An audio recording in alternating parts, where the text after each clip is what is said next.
열왕기상 4장 22절부터 23절 말씀인데요. 솔로몬의 하루 음식물은 가는 밀가루가 30고로요, 굵은 밀가루가 60고로요, 살찐 소가 10마리요, 초장의 소가 20마리요, 양이 100마리이며 그 외에 수사슴과 노루와 암사슴과 살진 새들이었더라. 이 열왕기상 4장에 보면 20절부터 34절에 솔로몬이 이게 음식, 하루에 올라오는 음식만 언급한 것이 아니라 그 나라가 얼마나 국력이 강성한지, 또 많은 나라에서 어떻게 조공을 바치는지, 그가 다스리는 나라의 경제적인 상태, 치안 상태, 모든 것에 대해서 이야기하고 솔로몬이 가진 지혜와 이 모든 것을 한마디로 평안하였더라, 부족함이 없더라, 모든 것이 넘치는 그런 이야기를 하고 있어요. 그런데 솔로몬이 이렇게 왕이 될 때는 기도를 통하여서 우리가 아는 대로 참 경건하게 묘사가 되지만 오늘 본문에도 여전히 솔로몬의 명암에 해당하는 언급들을 살짝 해요.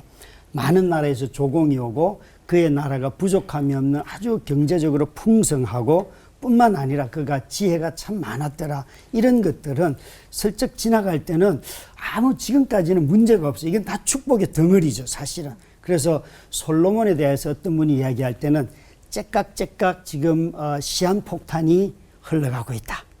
언제 터질지 모르지만 이것이 터지면 그 제국이 무너지는 건데 사실은 솔로몬 때 이것은 터지지 않았어요.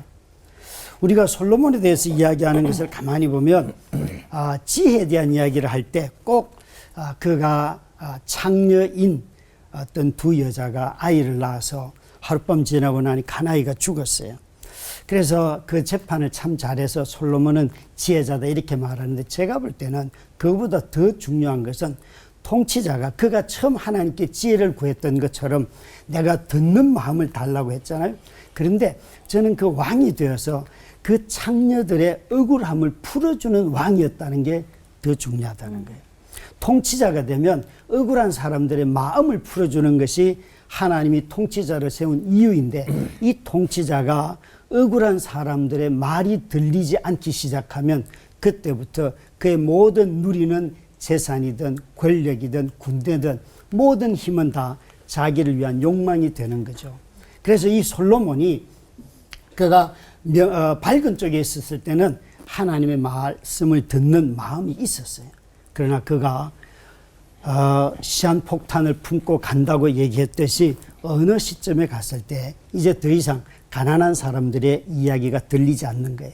억울한 사람들의 하소연이 자기의 밥상에 올라오는 그 음식 불평하는 것하고 비교한다면 오히려 음식 불평이 더 많아지는 삶을 사는 거죠. 정말 그는 지혜로 제국을 이루었어요. 그가 통치했던 나라의 영역을 보면 다윗보다도 훨씬 넓고 애굽까지 또 유프라테스 강까지 그가 다 통치를 하게 되지요. 얼마나 많은 조공들이 오고 정말 말씀하신 것처럼 많은 후궁을 두는 것도 그가 한 업적이죠. 그러나 그 모든 것은 외교 전략이지 않습니까? 솔로몬은 자기 자신이 하나님이 원하시는 하나님의 나라를 세우도록 왕으로 부르심을 입은 것인데, 그가 어느 순간부터 왕이 자체가 자신의 목적이 되어버렸던 거죠. 그의 아들 르호보암이 왕이 될 때에 사람들이 와서 이렇게 묻습니다. 당신의 아버지는 우리에게 채찍으로 우리를 짐을 지었다면 당신이 우리 짐을 가볍게만 해주면 우리가 당신을 섬기겠습니다 라고 말할 때 르호보암이 뭐라고 말합니까? 나는 전갈의 채찍으로 너희들을 통치하겠다 라고 더 심한 압제를 이야기하게 되죠. 그러니까 솔로몬은 풍요로움을 가졌든지 뭘 가졌든지 간에 결국 마지막에 가서는 그것이 제국의 방식, 애굽 제국의 방식, 바벨론의 방식, 페르시아의 방식, 로마의 방식으로 다 쫓아갔지 하나님 나라의 방식이 아니었다는 거예요. 참으로 안타까운 일이긴 하지만 그 풍요로움이 다 폭탄이 되어버렸어요. 먹을 것이 풍족하여 부족함이 없다라고 하는 이 말이 그에게 있어서는 자신의 탐욕을 채우고 권력을 가지고 자기 식탁을 채우는 도구로 삼았을 뿐이지 그 권력을 가지고 굶주리는 사람들을 먹이는 왕이 되지 못했던 것입니다. 우리 모두가 재물에 대해서 풍족함이 하나님의 음성 듣는 것을 방해한다는 것 또한 사실이에요. 권력 또한 하나님의 음성을 듣는 것에 방해가 돼요. 우리 모두가 다 이 권력이나 힘이나 성공이나 부나 모든 물질이 하나님이 주시는 선물인 건 틀림없어요. 그런데 그것의 가장 큰 위험함은 하나님의 음성이 들리지 않는 때가 온다는 것이에요. 이것을 성경은 항상 경계하고 이 모든 것에 있어서 풍요로웠고 가장 지혜롭고 가장 힘이 많으셨음에도 불구하고 한 번도 실패하지 않으신 분이 계시는데 그분은 예수 그리스도예요.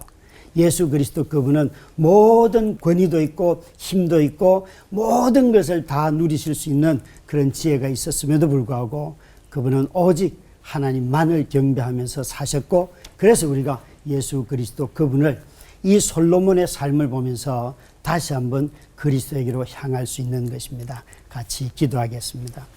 아버지 하나님, 우리 주 예수 그리스도 앞에 온전히 무릎 꿇게 하시고 예수 그리스도를 높이는 우리가 되게 하여 주옵소서. 이러한 것들로 인하여 우리 마음이 하나님의 음성을 듣지 못하는 일이 없게 하여 주옵소서. 아멘. 예수님 이름으로 기도드렸습니다. 아멘. 근데 그 높아지면 교만해져서 그 겸손이 사라지고 하나님께 등 돌리는 게 그 인간의 자동 수순인가요, 이게? 그 덫에서 솔로몬이 돌아오지 못한 까닭이 뭔지 우리 김영렬 목사님께 질문 드리고요. 그럴 때 브레이크를 딱 이렇게 걸어야 되는데 그 거는 방법이 있는 건지 그것도 좀 알려주시면 좋겠습니다. 이번 코너에 제일 대답하기 어려운 질문이 난이도 3.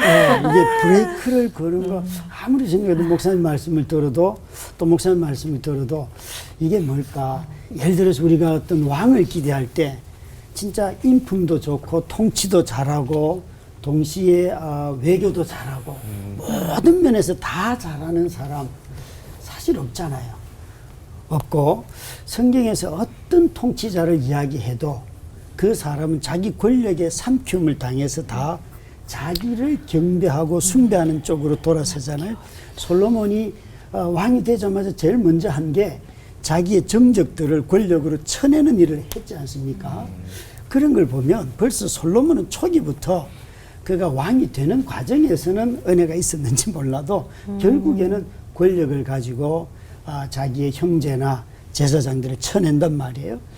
저는 이런 걸 보면서 정말 하나님이 예수 그리스도 밖에는 왕이 없다는 이 말의 실제가 이런 솔로몬을 통해서도 나타나는데 우리는 너무 그런 면에서 사람들을 기대하고 이런 사람이 있으면 좋겠다. 그게 바로 그리스도로 가면 참 좋겠는데 그리스도 말고 이렇게 되기가 쉬운 것 같아요. 그래서 브레이크가 뭐냐고 저게 묻는다면 그리스도를 높이는 것 외에는 다른 방법이 뭐가 있나 이 생각을 사실은 이 코너에 오기 전부터 계속 도대체 내가 무슨 대답을 하지? 제일 어려웠어요.